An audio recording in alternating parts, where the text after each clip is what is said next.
Graça e paz, meus irmãos. Esse que vos fala é o pregador da graça, Fabiano Santana. Eu quero fazer uma pequena live rapidinho para o nosso livro espiritual na noite de hoje, para a glória de Deus Pai. Rapidamente, não vou me estender muito, não vou demorar muito, mas eu quero começar fazendo uma pequena oração. Senhor, meu Deus, Deus de Abraão, Deus de Isaac, Deus de Jacó, quero te pedir perdão pela sobra da carne cometida, Pai, por ira, por contenda, por peleja, por prostituição, por adultério, por tudo quanto não tem te agradado. Meu Deus, me perdoe, em nome de Jesus, ressuscitado, meu Deus. Ó Pai dos Espíritos, toma a primazia dessa live, Pai, na noite de hoje, Pai, em nome de Jesus. Fala conosco de uma forma tremenda, Pai, poderosa pelo poder que é no nome de Jesus Cristo. Amém. Meus irmãos, eu quero começar lendo aqui Romanos capítulo 1, e o versículo 16 que diz assim, ó: porque não me envergonho do Evangelho de Cristo, pois é o poder de Deus para a salvação de todo aquele que crê, primeiro do judeu e também do grego. Porque nele se descobre a justiça de Deus, de fé em fé, como está escrito, mas o justo viverá da fé. Então, o apóstolo Paulo, cheio do Espírito Santo, ele disse aqui: porque não me envergonho do Evangelho de Cristo, pois é o poder de Deus para a salvação de todo aquele que crê, primeiro do judeu e também do grego. Porque nele se descobre a justiça de Deus, de fé em fé, como está escrito, mas o justo viverá da fé. Então, poder de Deus não é gritar, poder de Deus não é rodar, poder de Deus não é sapatear. Poder de Deus é o Evangelho. Quando se prega o Evangelho, o poder do Pai se manifesta. Então, temos que pregar o verdadeiro Evangelho. Que Evangelho é esse? O Evangelho da graça de Deus. Queridos amados irmãos, a mesma Bíblia diz também, no livro de Hebreus, capítulo 11. Capítulo 11, está escrito assim, ó: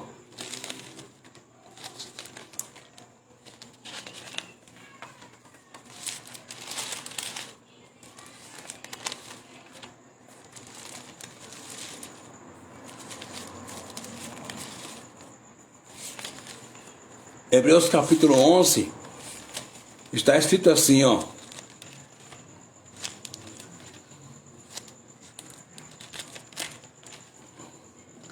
ora, a fé é o fim fundamento das coisas que se espera e a prova das coisas que se não vê, porque por ela os antigos alcançaram o testemunho. Então, o que é fé? Fé é o fim fundamento das coisas que se espera e a prova das coisas que se não vê, porque por ela os antigos alcançaram o testemunho. Então, fé é aquilo que você não vê, mas pela fé já aconteceu o milagre. Eu não vi o milagre acontecer, mas pela fé o milagre já aconteceu, para a glória de Deus Pai. Para a glória de Deus Pai. Então isso é fé. E aonde se descobre a justiça de Deus? No Evangelho. Romanos capítulo 1, versículo 17 diz assim, ó: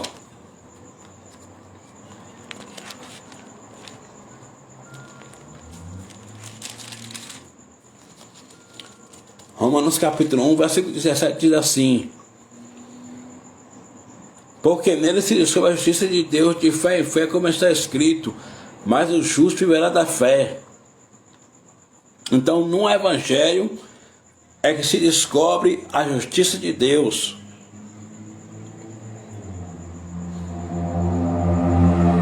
No Evangelho é que se descobre a justiça de Deus. Então, temos que pregar esse Evangelho da graça de Deus, meus irmãos. O Evangelho poderoso da graça de Deus. Porque no Evangelho, que é o próprio Cristo, se descobre a justiça de Deus. Deus não habita mais em templo de pedra religioso.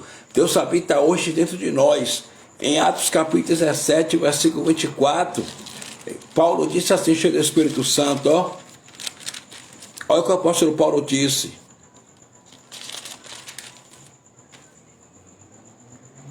o Deus que fez o mundo e tudo que nele há, no céu do céu e da terra, não habita em templo feito por mão de homens, nem tampouco é servido por mão de homem algum, como que necessitando de alguma coisa, porque por ele mesmo é quem dá a vida a todos e a respiração em todas as coisas. Então, queridos amados irmãos, o apóstolo Paulo, cheio do Espírito Santo, disse que o Deus que fez o mundo e tudo quanto nele há, sendo o Senhor do céu e da terra, não habita em templo feito por mão de homem.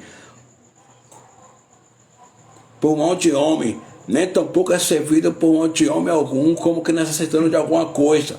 Então não habita em templo feito por mão de homem, em tempo de pedra religioso. Ele habita hoje dentro de nós.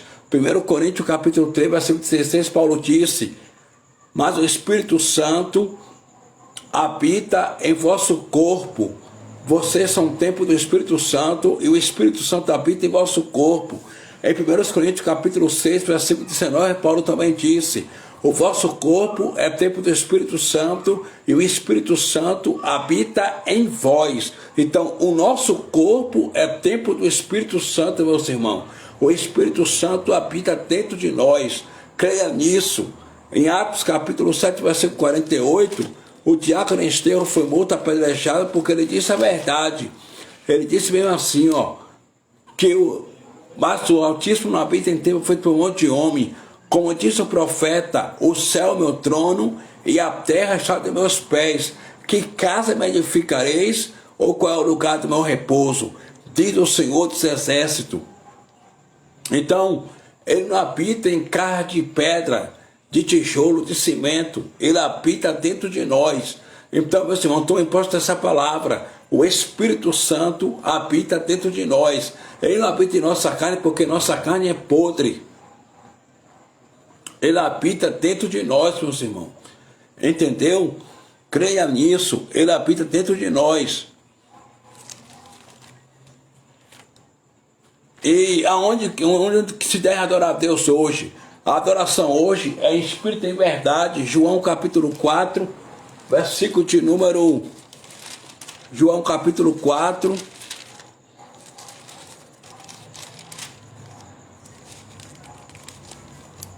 João capítulo 4, versículo de número 19, Jesus conversando com a mulher samaritana, Jesus falou assim, disse-lhe a mulher: Senhor, veja que és profeta. Nossos pais adoraram aqui neste monte, e vós dizes que é em Jerusalém, lugar onde se deve adorar. Ou seja, que é no templo de Jerusalém, lugar onde se deve adorar. Aí Jesus disse bem assim a mulher samaritana: disse-lhe Jesus: mulher, creme que a hora vem, já chegou, em que os verdadeiros adoradores adorarão o Pai, nem mais neste monte, nem em Jerusalém, ou seja, nem no templo de pé de Jerusalém, mas os verdadeiros adoradores adorarão o Pai em espírito e em verdade. Então a nossa adoração hoje é em espírito e em verdade. Não é mais em tempo de poder religioso, mas sim em espírito e em verdade. E nós, em graça também, meus irmãos, devemos orar, porque a oração é a chave da vitória. 1 Tessalonicenses capítulo 5, versículo 17, o apóstolo Paulo, cheio do Espírito Santo, disse assim, orai sem cessar. Então nós devemos orar, meus irmãos, orai sem cessar. Em Jeremias capítulo 33, versículo 3, está escrito assim: clama a mim, respondeste-ei, e anunciaste-ei coisas grandes e firmes que não sabes. No livro de Mateus capítulo 7, versículo 7, está escrito assim, pedi, pedi, recebereis, batei, se buscar, buscar, encontrarei, pois quem pede recebe, quem busca encontra, quem bate se abre. Quem bate se abre. Em Mateus capítulo 21, versículo 22, está escrito assim: e tudo quanto pedide na oração, crendo, recebereis. Então nós, em graça, devemos também orar, porque a oração é a chave da vitória. E nós, em graça, temos acesso livre ao Pai. Hebreus capítulo 10, versículo 19, está escrito assim,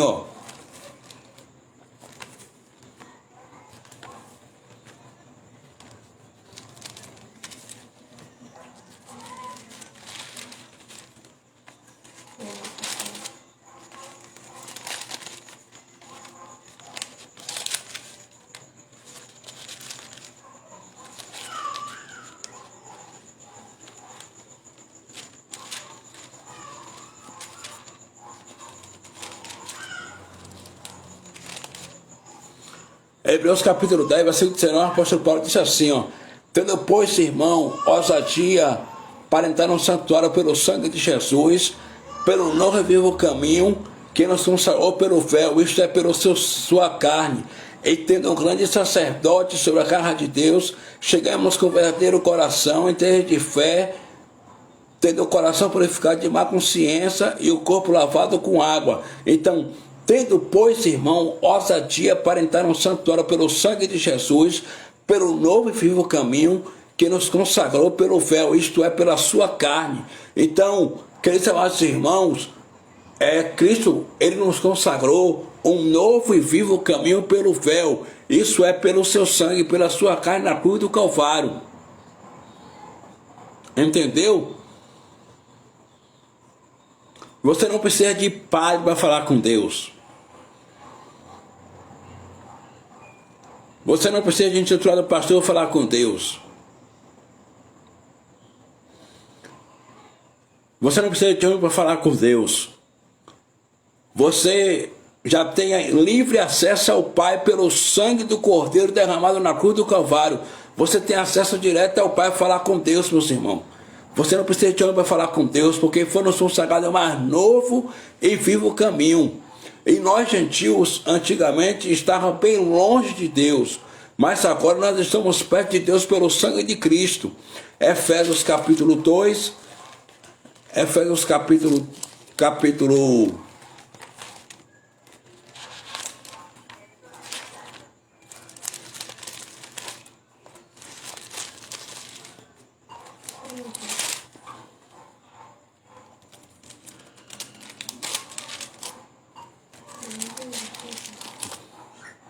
Efésios capítulo 2, versículo 12, está dizendo assim, ó. Portanto, lembrava de que vós, no outro tempo, erreis gentil na carne, e chamado incircuncisão pelos que na carne se chama circuncisão, feita pela mão dos homens, que naquele tempo estava sem Cristo, separado da comunidade de Israel e estranho aos conceitos da promessa, não tendo esperança e sem Deus no mundo. Mas agora em Cristo Jesus, vós que antes estavais longe, já pelo sangue de Cristo chegaste perto. Então o que acontece, meus irmãos? Nós estávamos bem longe de Cristo, fora da comunidade dos judeus, mas pelo sangue de Jesus derramado na cruz do Calvário, nós chegamos perto de Cristo. Tudo isso para a honra e para a glória do nome de Jesus Cristo. Entendeu, meus irmãos? Tudo isso para a glória e honra do nome de Jesus Cristo. Aí Paulo continuou dizendo, mas agora em Cristo Jesus, vós que antes estavais longe, já pelo sangue de Cristo chegaste perto, porque ele é a nossa paz, o qual de ambos os povos fez um, e derribando a parede de separação que estava no meio, na sua carne desfez a inimizade. Isso é a lei dos mandamentos, que consistia em ordenança, para criar em si mesmo dos dois o novo homem, fazendo a paz, e pela cruz reconciliar ambos com Deus, em um corpo, matando com elas a inimizade. E findo ele evangelizou a paz a vós que estavais longe e aos que estavais perto, porque por ele ambos temos acesso ao Pai. Então acontece, é o seguinte, na cruz do Calvário, Cristo desfez a inimizade, isto é, a lei dos mandamentos. Que lei dos mandamentos? A lei mosaica. A lei de Moisés tinha 613 ordenanças, Páscoa judaica, circuncisão, daudismo, guardar o sábado e etc. Aí Cristo na cruz desfez essas 613 ordenanças e colocou agora só uma nova lei. Que lei é essa? Lucas capítulo 10, versículo 27, que o primeiro mandamento é amar o Senhor teu Deus sobre todas as coisas, todo o teu coração, tua alma e teu entendimento. E o segundo mandamento é amar o teu próximo como a ti mesmo. Jesus de Nazaré, no dia de sua casa, disse para os seus 12 discípulos, em João capítulo 13, versículo 34, um novo mandamento eu vos dou, que vós ameis uns aos outros assim como eu vos amei. Então, esse é o evangelho hoje, é pregar o amor ao próximo, é praticar o amor ao próximo, entendeu? Na graça não existe jejum. O único jejum que Deus quer que você pratique hoje é o que está escrito em Isaías capítulo 58, versículo 6. O jejum que Deus quer é que você reparta o pão com o pobre, dê roupa aquele que está nu e ajude o necessitado. Aí virá a tua cura apressadamente e a glória do Senhor virá sobre ti. Isaías capítulo 58, versículo 6 e diante, está escrito assim. Então Deus não quer que seus filhos façam sacrifício de tolo hoje, fique com fome para ter comunhão com Ele, porque Ele já fez tudo na cruz do Calvário por nós. Ele na cruz do Calvário levou nossas dores, as nossas enfermidades.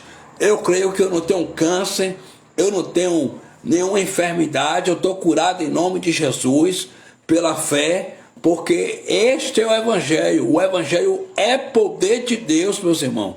Eu creio no poder de Deus na minha vida. Eu creio no milagre de Deus na minha vida. Entendeu? E outra coisa também, quem dá dízimo hoje, quem dá oferta hoje, quem participa de campanha hoje, quem coloca dinheiro no envelope hoje para enriquecer os intitulados pastores, está desligado da graça de Deus. Gálatas capítulo 5, versículo 4, Paulo diz assim, cheio do Espírito Santo: vós que vos justificais pela lei, da graça tendes caído. Então, meus irmãos, aquele que se justifica pela lei de Moisés, da graça tendes caído. O que é cair da graça? É estar separado da graça de Deus, meus irmãos. É estar separado da graça de Deus. Entendeu? Que Deus em Cristo continue abençoando a todos. E até a próxima live, em nome de Jesus. Amém.